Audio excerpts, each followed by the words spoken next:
এরে ভাই তুমি বড় মুহাদ্দিস না বড় মুফতি সাহেব না শাইখুল হাদিস না মুতামিম, ডাক্তার না ইঞ্জিনিয়ার জানার দরকার নাই।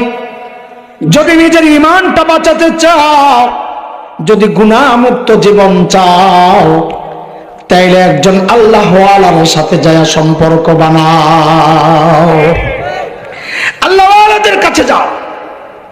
এই সমাজের বহু নষ্ট মানুষ আছে যারা আলেমের কাছে যাইতে চায় না, ওর যা লাগে ওর টিপ্পা টিপ্পা বের করে দেয়। ও আলেমকে ওস্তাদ বানায় না, ওস্তাদ বানায় কারে? ফদিলাতুল শেখ আল্লামা মুফতি ইন্টারনেট লানাতুল্লাহি আলাইহি। আসেনি এমন মানুষ? জি আছে। ওর সামনে যখন বলবেন আল্লাহ ওয়ালাদের সাথে সম্পর্ক করো, কারোর কাছে মুড়ি দেয়া যাও, তো ওর মধ্যে খালি বেদাত আর সেই গন্ধ পায়। যে মানুষের কাছে মানুষ কেন যাবে? কোরআন হাদিস আছে না দোস্ত। যৌক্তিক ভাবে বুঝাইয়া দিচ্ছি, মানুষের কাছে গেলেও যে গুনাহ থেকে বাঁচবা, যদি সে মানুষটা গুনাহমুক্ত জীবন যাপনে অভ্যস্ত হয়, আল্লাহ ওয়ালা হয়। কেন তা আমি বলি, শোনেন।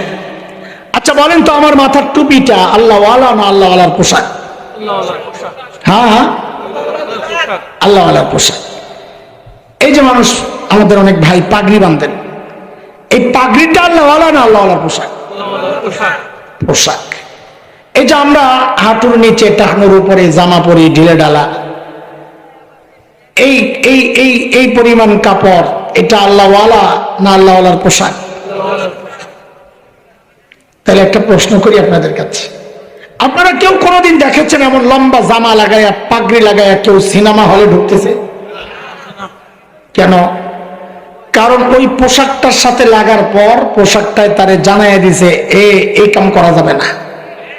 খেয়াল করেন, খেয়াল করেন, খেয়াল করেন। আপনি এখন আল্লাহ ওয়ালার কাছে যান নাই, শুধু আল্লাহ ওয়ালার পোশাকের কাছে গেছেন, তাতে আপনার জন্য গুনাহ করা কঠিন হয়ে গেছে। তো আল্লাহ ওয়ালার কাছে গেলে তো গুনাহ করা অসম্ভব হয়ে যাবে।